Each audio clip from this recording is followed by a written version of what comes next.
সকালে ঘুম থেকে উঠে আয়না দেখে মাত্র একটি দোয়া পড়ুন, আপনার চেহারা অত্যন্ত সুন্দর হয়ে যাবে ইনশাআল্লাহ। আপনার চেহারার দিকে তাকালেই মানুষের হৃদয় ভরে যাবে।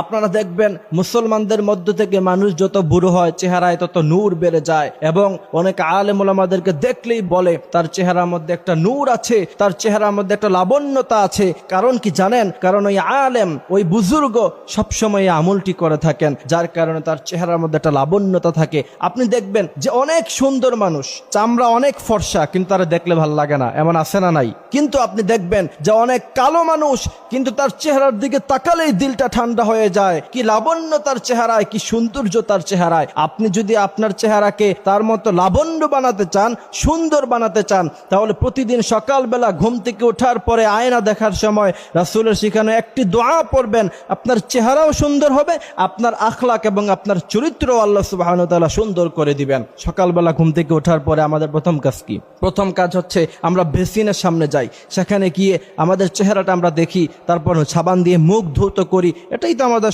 সাধারণত আমাদের প্রথম কাজ হয়ে থাকে। সেক্ষেত্রে যদি আপনি আমলটি করতে পারেন, ইনশাআল্লাহ দেখবেন আপনার কোনো কসমেটিক্সের দোকানে যাওয়া লাগবে না, কোনো ক্রিম ইউজ করা লাগবে না।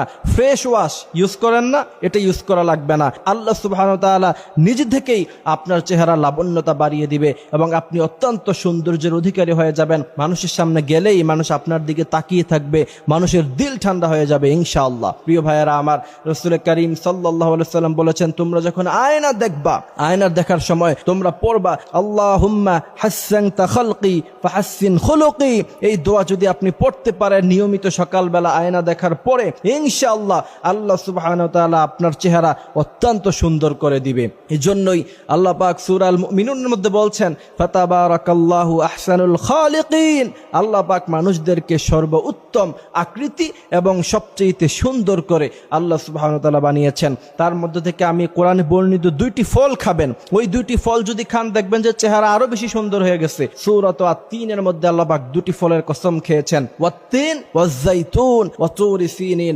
এই ওয়াত-তিন, তিন ফল পাওয়া যায় দেখবেন যে অনেক শপের মধ্যে, ভিআইপি শপ যেগুলি আছে সেগুলিতে তিন ফল এবং জাইতুন ফল উভয়টাই পাওয়া যায়। সেখান থেকে কিনে নিয়ে আসবেন এবং সেগুলি সবসময় খাবেন, দেখবেন আপনার চেহারা আল্লাহ সুবহানাহু ওয়া তাআলা অনেক বেশি সুন্দর করে দিয়েছেন। প্রিয় ভাইয়েরা আমার, পৃথিবীর মধ্যে সবচেয়ে সুন্দর মানুষ ছিল হযরত ইউসুফ আলাইহিস সালাতু ওয়াস সালাম। তিনার চেহারায় ছিল দাড়ি, অত্যন্ত সুন্দর চেহারার অধিকারী ছিলেন।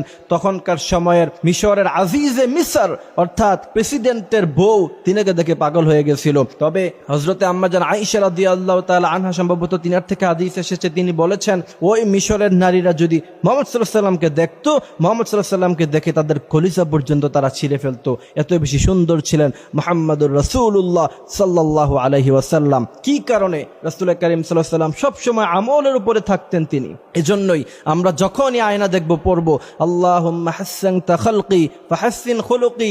এই দোয়া যখন আপনি পড়বেন, আপনার চেহারা সুন্দর হওয়ার সাথে সাথে আপনার মন, আপনার হৃদয়, আপনার আখলাক আল্লাহ সুবহানাহু ওয়া তাআলা সুন্দর করে